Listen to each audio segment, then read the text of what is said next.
So today I'm going to show you how to secure your truck's tailgate for cheap. I got this 2-pack of window alarms.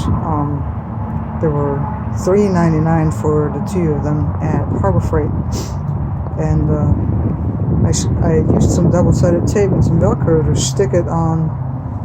Don't know whether you can see that, on the side of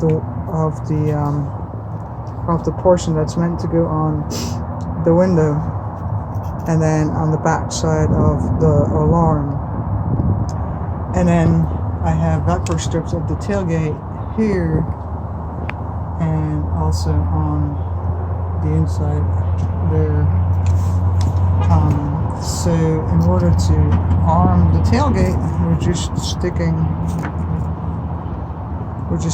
this part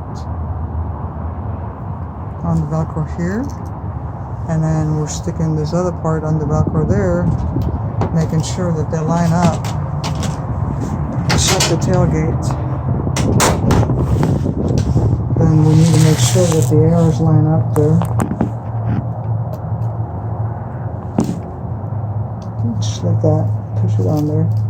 Then we flip the switch to alarm, and now if we separate them by dropping down the tailgate, voila, alarm.